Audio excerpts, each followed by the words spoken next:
are back with more of My Southern Home, and we have a very special segment for you today. We are at the beautiful Voce development with Shannon Pollard, the developer. And tell us how special this development is.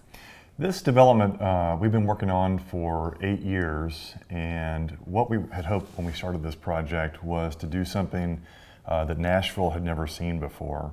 And rather than a typical, residential development where a developer may, typically go in and just kind of move the earth and the trees and everything to put in as many homes as possible, we thought a more thoughtful approach to try to keep as many trees as possible, keep the natural topography, keep as much of the natural drainage as possible, and really try to do something that would be an example of responsible development by keeping mature trees and just really just trying to do something different that this community hasn't really seen before.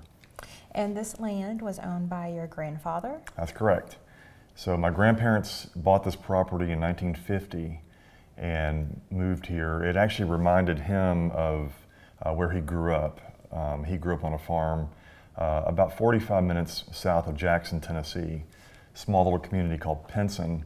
And most people, when they think of West Tennessee, they think of a very flat, dry-looking land, but the actual area that he grew up in and where the old home place still exists actually had rolling topography and had trees and is very green. It's very beautiful, and so this piece of land reminded him of where he grew up, so it was very special to him.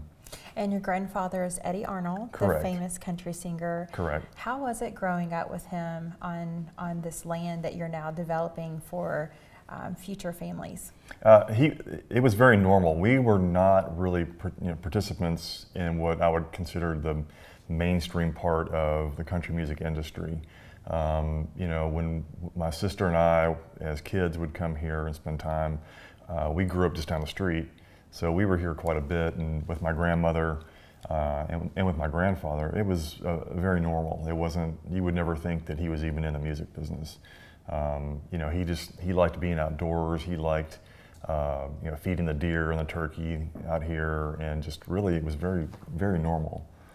I love how you worked very hard to keep the nature in this development, which would have been important to your grandfather.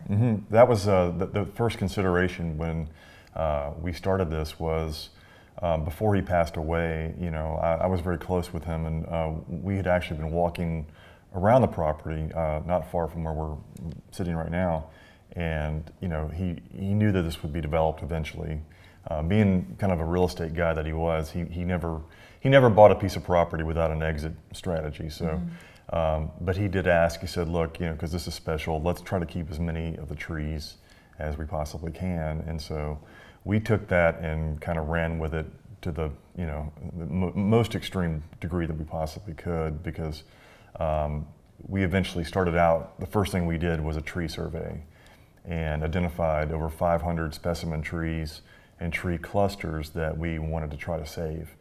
Obviously, you can't save every tree and every portion of a development, but our goal was to save approximately 60% of the green space and the trees out here, and try to really keep this for neighbors and everyone in the community around here when they're driving past this neighborhood, that it would look more like it did before we started than after. So that was a huge consideration. We actually ended up doing 3 tree surveys, and we ended up numbering trees. When you're kind of walking around the property, you'll see metal tags on trees, and they're numbered, and you can look on the survey and you can actually find that tree on the survey and know the provenance of that tree. So I just think that that's so amazing that you did that.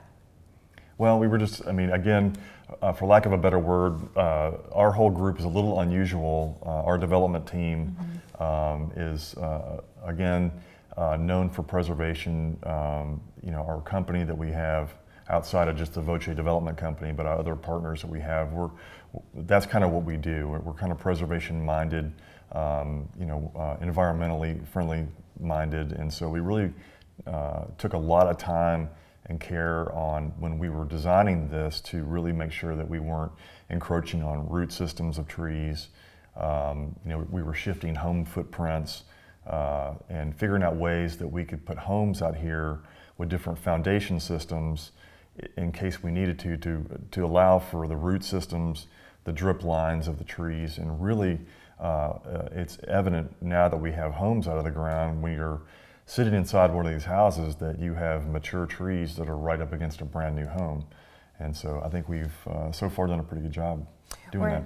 We're in a spec home That's that right. you developed right now, and you feel like you're in the middle of the forest just sitting here. Right, and that was the goal, and so it is kind of cool. And in fact, every time I'm in one of these houses, whether it's a spec home or whether it's, where family's already living in, it's always, I love taking pictures outside the windows, looking out into those trees. And I mean, it really does, it began with that, and it's still, a huge part of our mission out here. All right, well, thank you so much, Shannon. We really appreciate you inviting us out today. Oh, thank you. I've loved spending time with you. Well, thank you. I appreciate it. We'll be back with more My Southern Home in just a moment.